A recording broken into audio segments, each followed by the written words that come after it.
মেদিনীপুরের আয়না চিরন বাঁকুড়ার ওই ফিতা, আরে যত্ন করে বাঁধলি মাথা তাও বাঁকা সীতা। পিচপাড়ি আর রাজকুমারী গলায় চন্দ্রহার, পিচপাড়ি আর রাজকুমারী গলায় চন্দ্রহার। দিনে দিনে বাড়ছে যে তার রূপের বাহার। মেদিনীপুরের আয়না চিরন বাঁকুড়ার ওই ফিতা, আরে কেমন করে বাঁধলি মাথা তাও বাঁকা সীতা।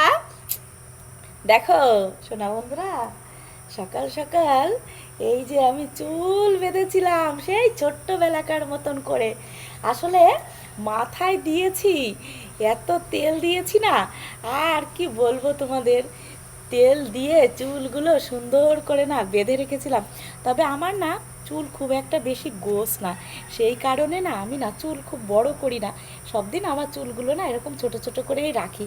কারণ খুব বড় চুলের যদি মানে গোছ থাকে, বেশি গোছ থাকে, তাহলে কিন্তু চুল বড় করলে ভালো লাগে। যেহেতু চুলের গোছ একদম কম, তাই ছোট ছোট করেই চুল কেটে রেখে দিই। আর তেল দিয়েছি মাথায়, আর দেখছি যে বালিশে শুধু তেলগুলো না মানে বালিশেই ঘষে ঘষে চলে যাচ্ছে, তাই না? এই যে ছোট্ট ছোট্ট করে দেখো, সেই ছোটোবেলা আমি তো দিদা বাড়িতে মানুষ হয়েছি।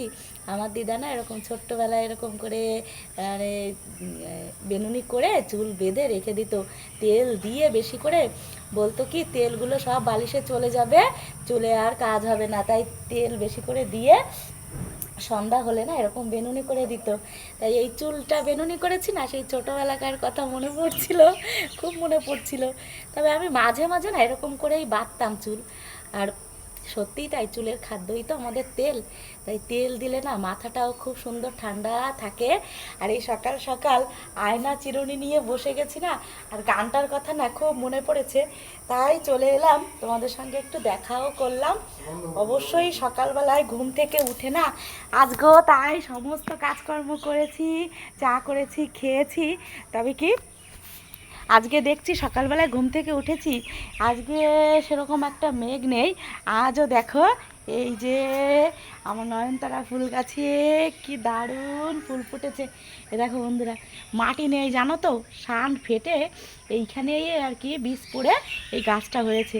আর আমার ওই যে সিম্বা মহারাজা, ও এখন ওত পেতে বসে আছে, জানি না হয়তো পাখি টাকি কিছু দেখেছে।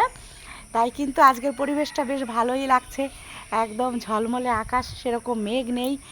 সেই মেঘ আসছে মানে মেঘ হচ্ছে, বৃষ্টি পড়ছে, আবার কিন্তু আকাশে রোদ উঠেছে।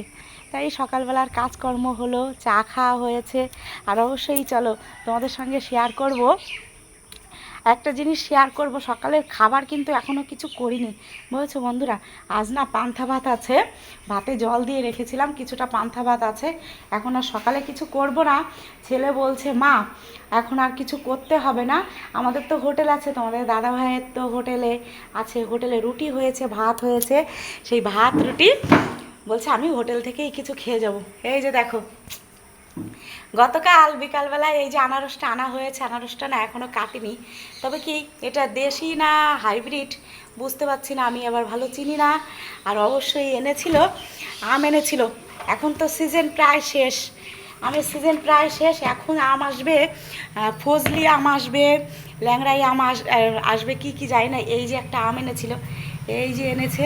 এখন আমাদের তোমাদের দাদাভাই এসে গেছে, চলো আজকে তোমাদের দাদাভাইকে দেখাই তোমাদের। আমি তো একাই ভিডিও করি, সুযোগই পাই না দেখানোর। ওই যে দেখো হোটেলে কাজ করে ঘেমে নিয়ে, এই যে আমার ইউটিউবের সব বন্ধুরা দেখো, হোটেলে কাজ করে ঘেমে নিয়ে কি নিয়ে এসেছে, কি এনেছো গো? কচু কচু। এই দেখো বন্ধুরা, সকালবেলায় আমার জন্য কচু, সকালবেলায় আমাদের খাওয়ার জন্য। আচ্ছা, না না, বিষ কি খাবো? আচ্ছা দেখো এনেছে কচু, অবশ্যই আমাদের খাওয়ার জন্য। এই যে দেখো কত বড় একটা কচু এনেছে। এদিকাই বাবা, এদিকাই, এটা ধরে দাঁড়িয়ে থাকো। এই দেখো এই যে আমার বোনের ছেলের একদম মানে ছেলের পর্যন্ত মানে ওর পর্যন্ত লম্বা হয়ে গেছে কচুটা। তবে এটা না পানি কচু, আমাদের এইখানে এই পানি কচুটা, এই কচু শাকটা চিংড়ি মাছ দিয়ে করব। কচু শাকটা খেতে এত ভালো লাগে, চিংড়ি মাছ হোক ইলিশ মাছ হোক দারুণ লাগে খেতে। আজ কিন্তু চিংড়ি মাছ গতকাল বেছে ধুয়ে পরিষ্কার করে ফ্রিজে রেখেছি, অবশ্যই কিন্তু চিংড়ি মাছ দিয়ে করব। আর তোমাদের দাদাভাই বললো আর কি এনেছে জানো, আর এনেছে এই যে ওষুধ এনেছে। আমার নারকোল গাছে না পোকা লেগে গেছে, একটা নারকোল গাছে পোকা লেগে গাছটার মাথাটা একদম পুরো নষ্ট হয়ে গেছে। বাড়ির গৃহিণী আমি, সব দিকেই নজর রাখতে হয়। আর ওই যে দেখো তোমাদের দাদাভাই এসেই কিন্তু বাগানে চলে গেছে। আসলে বাগানে গাছ লাগানো হচ্ছে, তাই কিন্তু তোমাদের দাদাভাই এসেই ওই যে বাগানে, এই যে চারিধার দেখতে পাচ্ছে এগুলো কিন্তু সমস্তই আমাদের জায়গা, আমাদেরই মানে বাগান।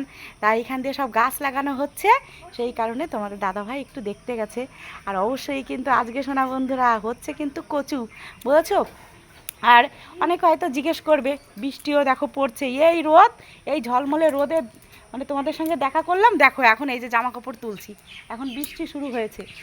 এখন তোমাদের দাদা ভাইয়ের দোকান হচ্ছে আমাদের বাড়ি সিন্দ্রাণীতে, সিন্দ্রাণী বাজারে হচ্ছে আমাদের হোটেল। তোমাদের দাদাভাই সকালবেলায় ঘুম থেকে উঠে চলে যায়। আর এই যে এখন আজকে বাজার দিয়ে গেল, মাঝে মাঝে আসে বাজার দিতে, আর মাঝে মাঝে লোক আসলে পারে পাঠিয়ে দেয়। আর সত্যি কথা বলতে কি এখন বর্ষার সিজন তো, তাই আমি এখন বর্ষার সিজনে বাড়িতে আছি।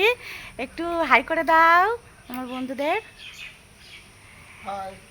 এই বর্ষার সিজনে এখন তো আমি বাড়িতে আছি, কারণ কি বৃষ্টি বর্ষার সিজনে একটু ব্যবসাটা একটু ডাউন মতনই থাকে, আর আমার কাজের লোক আছে। তবে বর্ষা যখনই পার হয়ে যাবে আমি না আর বাড়ি থাকতে পারবো না। আর আমার বাড়িতে লোক আছে, একজনও লোক এসেছে, ওই যে আমার গাছপালাগুলো সমস্ত লাগাচ্ছি, পরিষ্কার করছি বাগানটা, সেই কারণে আমার তো বাড়িতে থাকতেই হবে। এই দেখো এখনকার দিনে রোদ বৃষ্টি দেখেছো, জামা কাপড় তুলে নিয়ে চলে এসেছি। আর সত্যি কথা বলতে কি আমটা না আমি পরেও দেখাতে পারবো, কিন্তু তোমাদের দাদাভাই তো আর বেশিক্ষণ থাকবে না, চলে যাবে, সেই কারণে তোমাদের দাদাভাইকে একটু দেখিয়ে দিলাম। তবে এই যে যে আম না, এই আমটার কিন্তু আর দুটো কলাও আছে, খাওয়া হয় না, একদম কালো হয়ে গেছে। তবে এই যে যে আমটা আমি তোমাদের দেখালাম, এই আমের সেন্টটা কিন্তু দারুণ সেন্ট। আর এই আমটার নাম হচ্ছে মল্লিকা আম। এই লাস্ট সিজনে যে আমগুলো পাওয়া যায় সেই আমগুলোই এখন নিয়ে আসবে বাজারে, যেগুলো পাওয়া যায়। তাহলে সবাই ভালো থাকো, সবাই সুস্থ থাকো, আমি ঈশ্বরের কাছে এটাই প্রার্থনা করি আমার সকল সোনা বন্ধুরা ভালো থাক, ঈশ্বর সবাইকে সুস্থ রাখুক, ভালো রাখুক। শুভ সকাল।